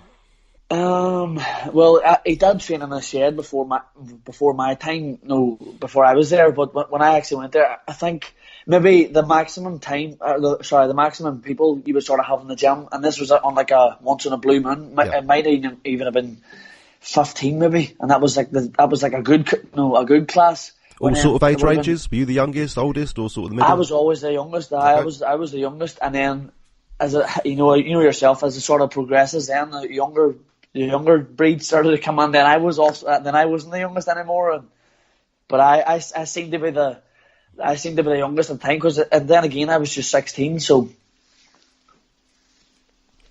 No, that's good. No, it's really. Well, the thing is, I'm actually a bit jealous of people like yourselves. Because I'm 32 years old now, and I wish when I was 16 I started doing martial arts. But as I said, it wasn't around for us back then. We didn't have MMA to learn as a whole. I did a bit of judo, but I've been interviewing another guy recently called Harry Hobbs. He's only 16. He's turning pro. He's just turned pro himself. Brilliantly. So these are the new. You guys are definitely the new breed of fighters coming through. 100%, man. 100%. And you can see it coming through even in the UFC as well. These big guys are only like 21 and just destroying all the veterans. It's just. It's crazy. It's just it's the new breed, man. There's a new sort of wave of martial arts. You have to be skilled in all departments of martial arts now. They be able to make it. You know, you can't. Or sometimes you would have had a really, really, really good grapple would have beat everybody, or a really strong wrestler, but nowadays I feel that you have to be really strong everywhere to go the way, you know what I mean? Yeah, exactly. Like from the cup, I know you've had 3 fights, so I can only find 2 of them to watch, but just from watching them, it's actually quite 2 different fights. So when you had your fight with, what's his name, David Howlin. Yeah, that's right. Obviously, I appreciate it was your debut amateur fight, and I know you just slightly lost a unanimous decision, which I watched that again. Yeah, it was close. I don't know if I was close. You might have just scraped it because you were the more aggressive fighter. So when you said to me you hadn't done any background in taekwondo or anything like that, I'm thinking you're throwing head kicks quite comfortably in those fights, like to the head and to the body, like quite. You throw that left high kick quite a lot, which just shows that you've got athleticism. And I had to quickly double check with my colleague, say, "You sure this guy's amateur? Are they sure they haven't misprinted this?" Because I don't want to get an interview with him and offend the guy saying he's an amateur when he's fighting like that. No, I appreciate that, man. No, I swear that was me only training about 14 months, man, honest to God, because I had competed I just turned 18 as well, because on the month of May before that, I was the under 18, the Irish champion in jiu-jitsu, and then I turned 18, and then I remember saying to my coach, I said, it's time to go at the MMA now, because I love MMA, I love jiu-jitsu as well, but I just always wanted to get into the cage, you know what I mean? It's more pure in my eyes, you know what I mean? But I love, I'm not saying I made that sound like I don't love jiu-jitsu, but I do love jiu-jitsu, but I remember stepping off the mats going, right, I've got this feeling of competing, I love it, I want to fight in the cage now, and my coach is like, right, let's get you a match up, let's see when the right times they go on. No, and I can see in your first fight you went in there full of confidence, and I have checked that other guy's record. He hasn't really lost a fight since your fight. No, David Hollins, I can't fight David now. He's pro. Yeah, I saw that. Yeah. How that fight came about?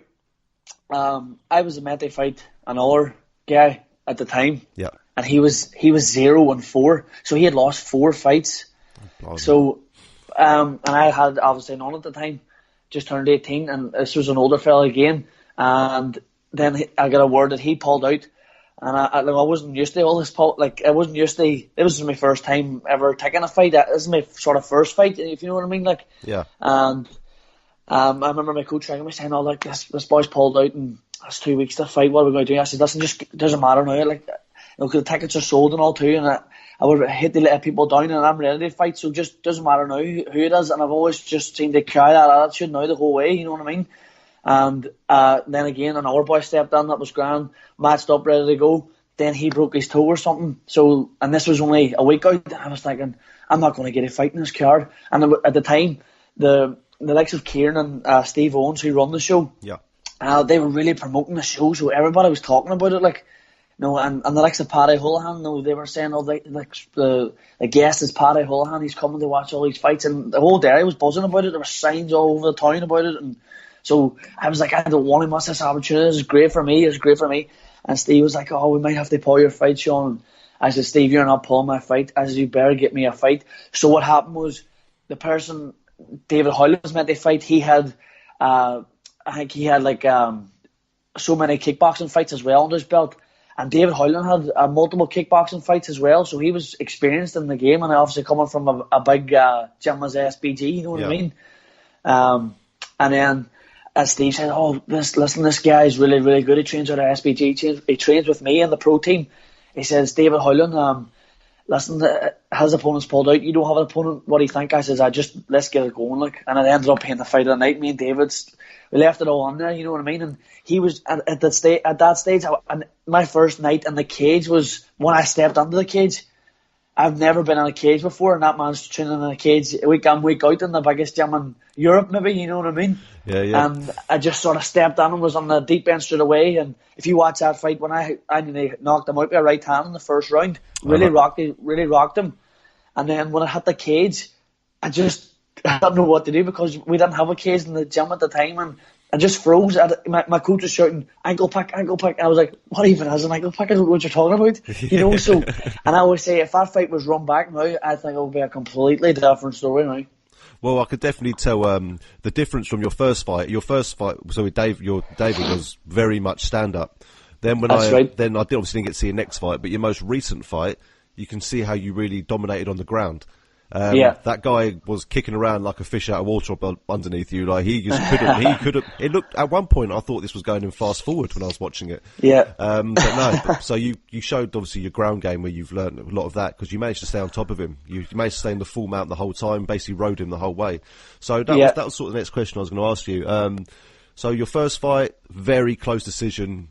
In your first fight ever in a cage against a guy who's competed a lot, so you know you can almost take that as a win, you know.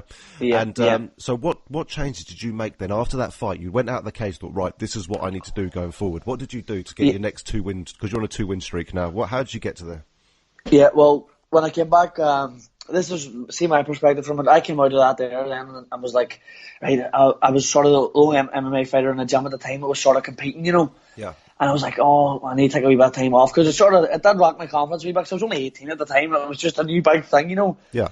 And as I say, I am a completely different person, as in personality and actual, in terms of how I fight, how I approach a fight, my mentality towards a fight.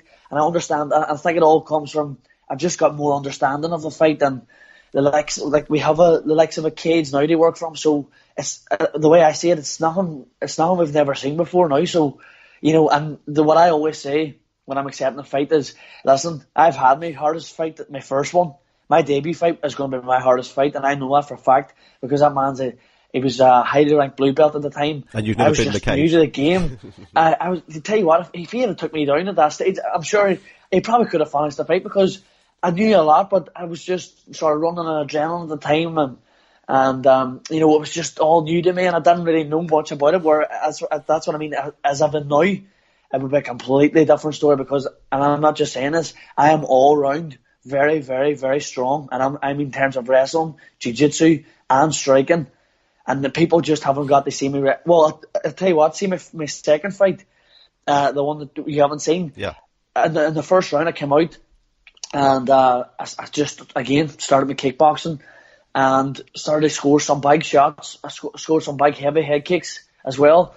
And then I was grand. The round that ended, I won the first round, hands down. Like, it was easy, like. And then when I came out then from the second round, my coach said, right, come on, mix it up a bit now. No, this is not, we're not just kickboxing here. And I said, right, fair enough. So we come out, and this man was expecting me to stand again. Obviously, he's watched the previous fight. And then I mixed it up with a nice jab, stepped in, and then scored a double leg. Yeah. And I just knew it took him by surprise. He thought, this man's meant to be a striker here. And then again, I was grand seeing the second round out, and my coach knew, and I was just playing sort of. No, I wasn't. I was just on there. I wanted to build up a time, and then my coach was like, "He keeps loading up on that right hand. Stop messing about. Hurry up and get the job finished." So I said, "Right, no problem." Touch gloves, came out the second round. He throws a big right hand. I slipped. It went over my shoulder. I got the double unders, rushed into the cage. As soon as his back hit the cage, I put my chin underneath, or put my head underneath his chin, put him back, and then dropped him on the ground, and then again took full mount and then finished it with ground and pound. You know what I mean? But the changes then, I took a wee bit, as you're saying, I took a wee bit of the time out then, and then more people started to come to the gym, and it sort of knocked my confidence a wee bit. I was like, right, did I get back on or what? And I always knew I was going to get back on, but I was like, right, I want to make sure I go out next time. I'm going to fucking win this fight, and I'm going to win it hands down. You know what I mean? And then made the adjustments I did, and then we got a new gym. We had a cage. We had fighters there then, so it was all there for me. You know, so I was ready going on that next one. Believe you me.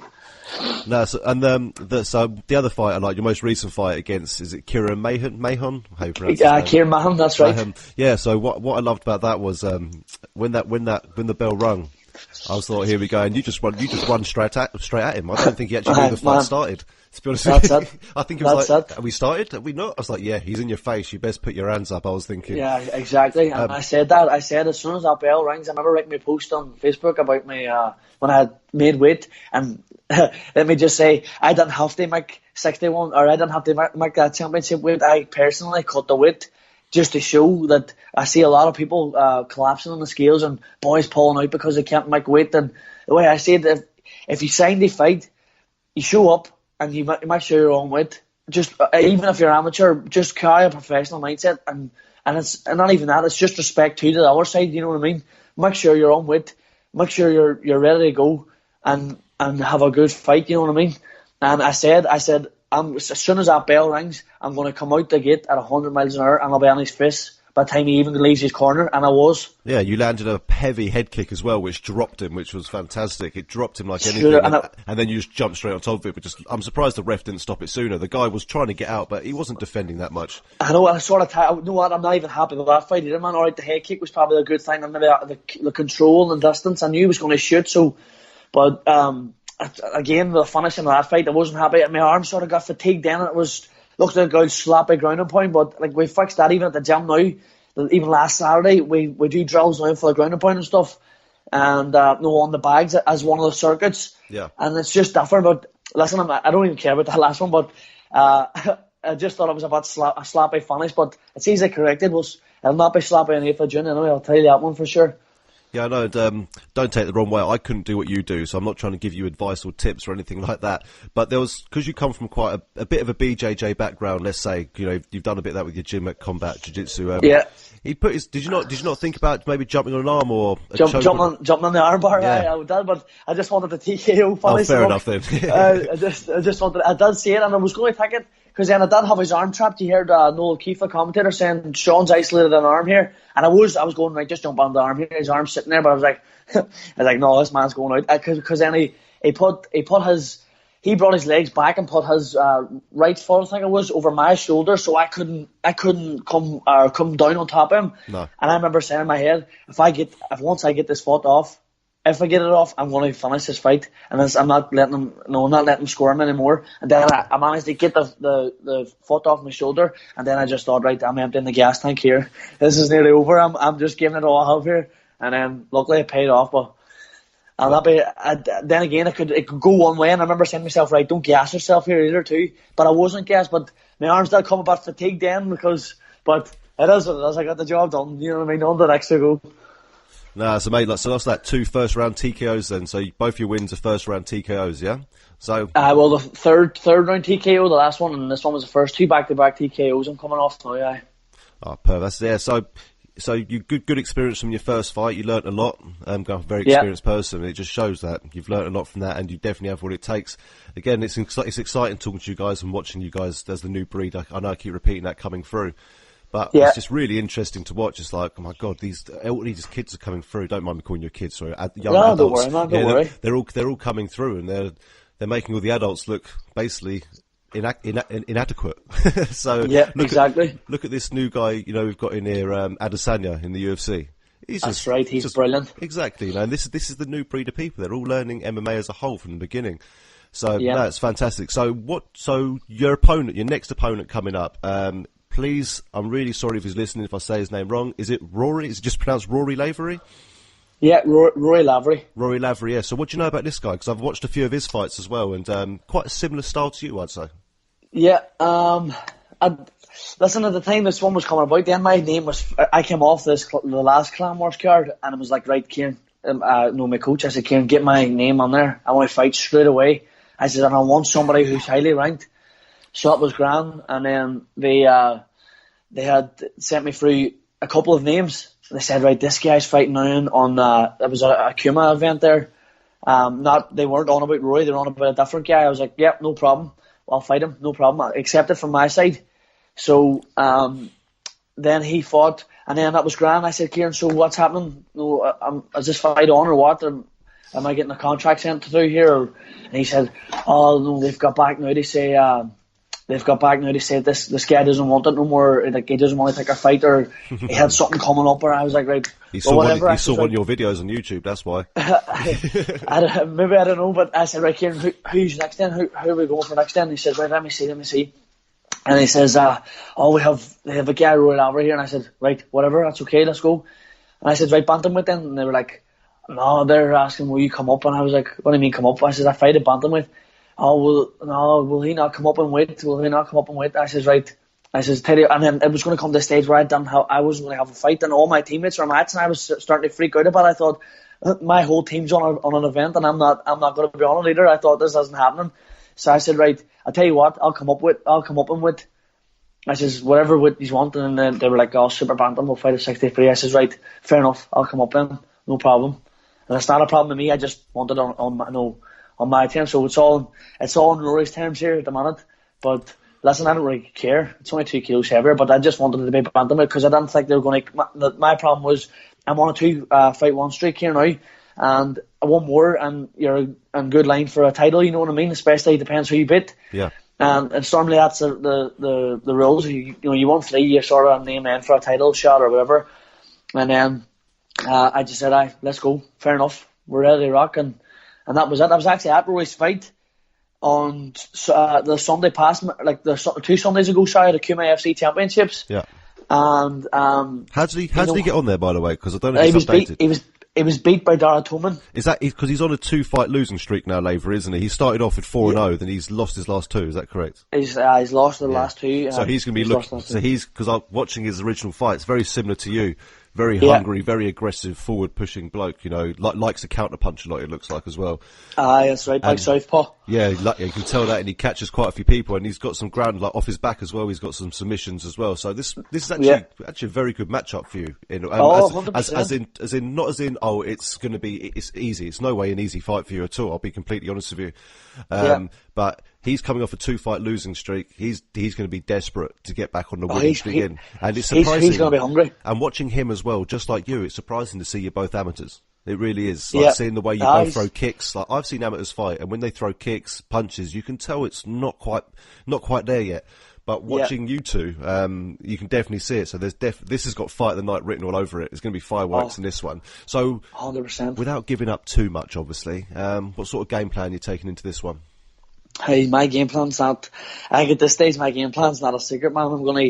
As soon as the bell goes, I'm going to run at him, and then I'm just going to start. And we're just going to start aiming for his chin. But I'm going to be clinical because I know he's a kickboxer. Yeah. I know. But listen, that doesn't faze me at all. I'm not going to show him any respect at all on there. I'm going to walk forward. It's going to be me controlling the cage. I guarantee that now. I'm going to be standing on his face. He's going to be flinching when he's back against the cage. He'll not be, and if he steps forward, he's going to need a right hand. He can try and use his height and reach over me all he wants and load up on that right hand. But listen, I have boys in the gym. They implement him. They just be Rory. And I've watched his fights where he comes off his back the way he throws up them triangles and the way he throws up them arm bars.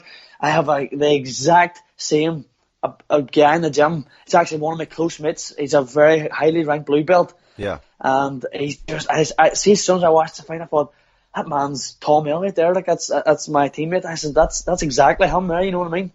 I said, I remember tapping him. I said, you watch that man's fight. That is you there. and the sword like off your back gets you, because that's all he does in training, throws up these high triangles and throws up arm bars, and so I have the people there to work with, and I'll be ready to fight Rory 110% on the 8th of June. I'll be ready to go.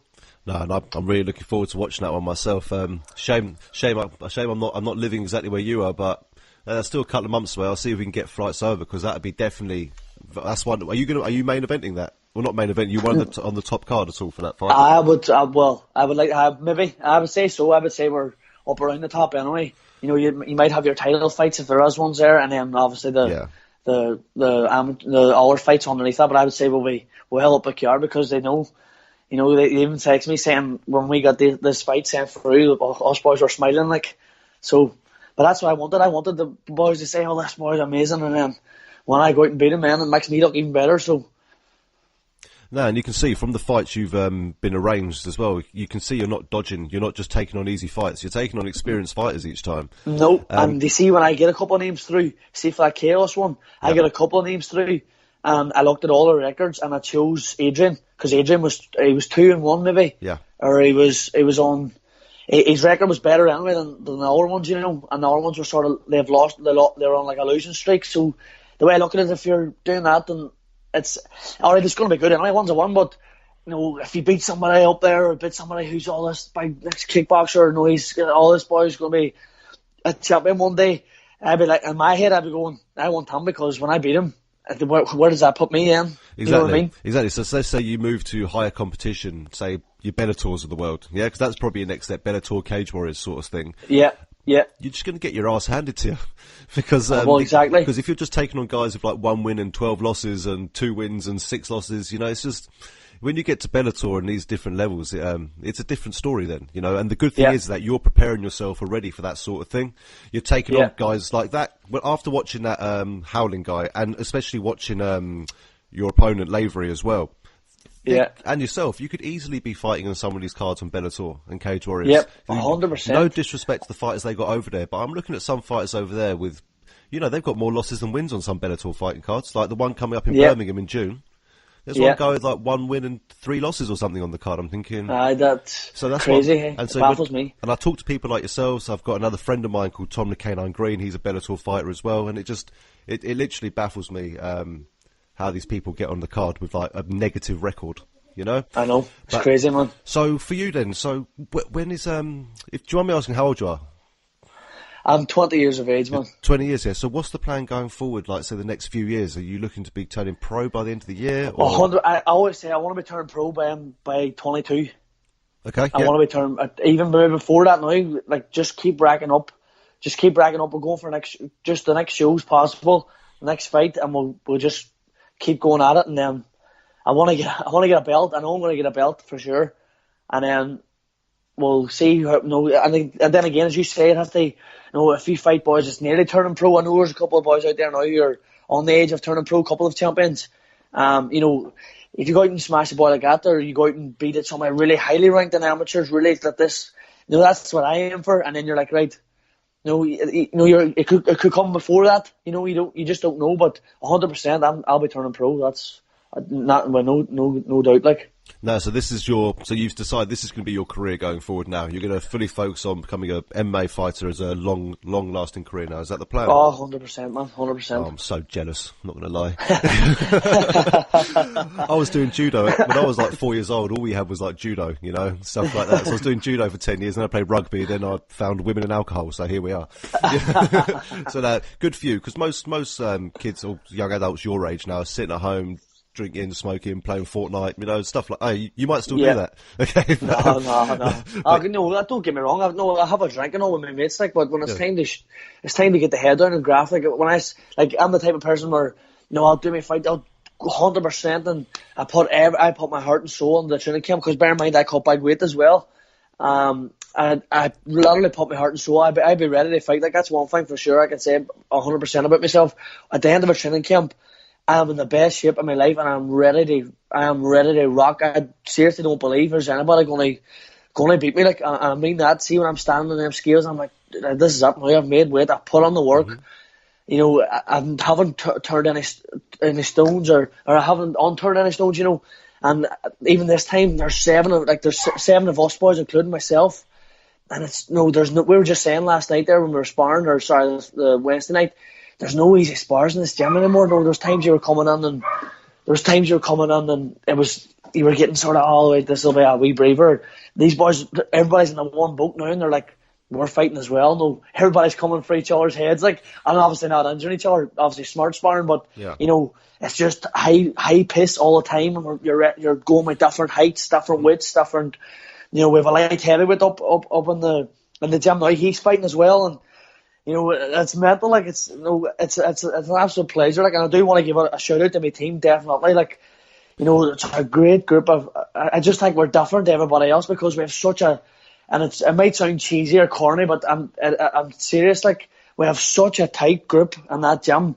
There's no cliques, there's no one group here, one group there, we're all a huge team, like, and we, from the boys who are 16 at the bottom now coming through, and from the likes of the veterans, it's there, as I say at the start, the likes of a fella called Kieran Donohoe, who's a man who was smoking all the time and drinking all the time, and I know I'm not going to put a number there. I think it might have been 40 cigarettes or something he was smoking or whatever, but this man's a purple belt now under Kieran, and we're all a tight group, and then see after today, once we get the sparring all wrapped up and whoop each other's asses, we all go for food then as a team and sit down over the table and get a good laugh, and as we say in Ireland, the crack was good, you know what I mean?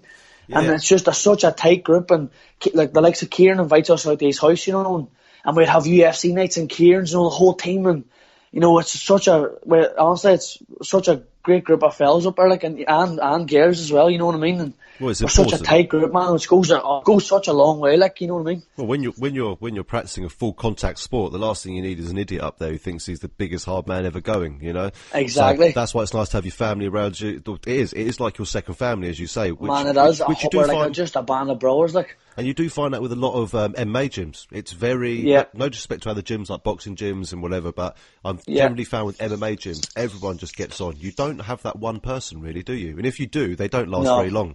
They get outlasted. They don't last long. People don't want all that in there. And it does reflect your training. You're saying you pushed really hard. It does reflect when I watched your fight against Howlin. You were throwing a lot. You were quite aggressive, okay? And I wasn't even thinking when I was throwing. I was just reacting at the time, you know what I mean? But I'm thinking, this guy's not even getting tired. Like, the other guy, Howlin's like dripping. I'm sure you were, but the other guy was sweating like anything. And then it wasn't until like middle of round 3. When the leg was heavy damage. Yeah, that's one thing I was going to mention. Those leg kicks, mate. Oh. I know, exactly. And I didn't even know what to check. I didn't even know what checking legs kicks were. You know what I mean? You checked a couple. You did lift. You did check. I remember him saying, but then I was lifting my foot and turning out. We're now in training. I feel just keeping the ball of foot on the ground and just sort of turn the knee out quickly is more effective because you're actually putting the kneecap itself. Where I remember checking one of his kicks and lifting my leg and I kicked my shin sort of in the side muscle where the shin is, just sort of at the side of the calf. And I remember going, I remember in my head going, that was so sore. It was so sore, but a lot of people see all that's corrected now, and it was obviously many months ago. I would love to, I would love to meet David in the pro ranks because I think that's a fight everybody would want to see now again. But what I've seen is what I've read up on. He hasn't fought since 2017. No, he hasn't fought that. He hasn't. He beat that's what I mean. David Howlin, he was easily the best amateur in Ireland at the time because he beat, I think it was Glenn McVeigh. He's a champion. He beat Kieran Breslin. He's a title contender. I think he might have had a belt as well. Yeah. He beat everybody who has a belt and all now. Like, so he was easily one of the best. Like, but I think me and David will run it back in the pro ranks. I would love to see that happening. Yeah, I'd love to see that happen again. Especially that's you, who's never even stepped in a cage before. That's the first time you've even stepped in a cage, and the first time of competition. With how many months in from joining the gym you went in there again? I think it might have been. I think it was just a year and a half, man. That's crazy. That's crazy. Coming from football, Yeah, fighting a kickboxer. That's it. I'm surprised you didn't do a bicycle kick to knock him out or something, you know. Get back to football game. Well, I'll tell you what, Sean, really, really good chatting to you, mate. Really appreciate you coming on. It's really interesting to hear from you new guys coming through, and especially after watching your fights and seeing your social networking, it's nice to put a voice to the face, you know. So, brilliant, man. Thank you so much, man. I really appreciate it. Hey. So what I'm going to do is just give you the opportunity now to give a shout out to your gym members, any sponsors, and where they can follow you, like on social networking, your next fight, stuff like that. So now's your time, mate. Yeah. Well, first of all, obviously, start from the top. I want to give a massive, a huge shout out to my coach, Kieran McFadden. Listen, like this man works extremely hard, and I just don't mean in the gym. Like, this man runs his own company. He's just brought a new wee baby into the world. You know, he's got this gym for us, which I'm sure wasn't cheap either, you know. And then again, he's still there, and he's just after a big fight himself too. He's injured, his knee's badly. I think he's tore his ACL. He's due an operation soon, but you know, he puts on. He's worked so hard, man. Like I said to him, like, you need to take a breath, man. Like we were even off there the other day, and he was painting and all. But listen, get the point. I want to give a big shout out to Kieran 100% because he's behind us boys every step of the way. He pushes us to get our goals. He doesn't, like, you know, he's always there for us, like, and he works extremely hard. I want to give a shout out to all my teammates, every single person at Combat Jiu-Jitsu, man, from the bottom to the very, very top, because everybody brings their own skill set. You know what I mean? All the boys fighting. Big shout out to Francie, James, Matthew, Jordan, Philip, and Lawrence. All these boys are all a couple of debuts, and Matthew, all these boys are all fighting alongside the QR with me. It's absolutely great. I want to give a shout out to my sponsors, Bespoke Barbering and Derry, the Mandarin Palace, the restaurant in Derry also, and Kelly Sandra. And if you want to follow me on Instagram, it's Sean Devine MMA, SEAN, not SHAN. So. I had to double check that myself, and I was searching to make sure it was SEAN, Sean Devine MMA. Perfect. And just let us know when your next fight is, the date of it, and where they can view your fight. Yeah, the next fight is on Clan Wars in Belfast in Northern Ireland, and it's on the 8th of June, and it'll be on Fight Store Media straight after the big KO one. So keep an eye out. No, you know, I'll definitely be watching that one as well. Sure, I'll be watching your career closely as you go through. I've been following Clan Wars for a little while now, so yeah, it's just really good to see how you progress. And hey, hopefully David Howler's listening to this. He might want a pro fight of you one day. Hey? I hope so. Yeah, perfect. So once again, Sean, thanks very much for coming on, and really look forward to seeing your next fight. Good luck out there. I'm sure you'll smash it. I'm sure you'll absolutely smash it. Looking at your last Chris, fight. Listen, man, I appreciate it so much. I really appreciate you taking the time to come and speak to me. You know, it's great for young up and coming fighters like myself to get this sort of exposure, and you know, you even taking the time to come and talk to you. So listen, man, it means an absolute lot. So thank you very much. Hey. Anytime, man. Anytime.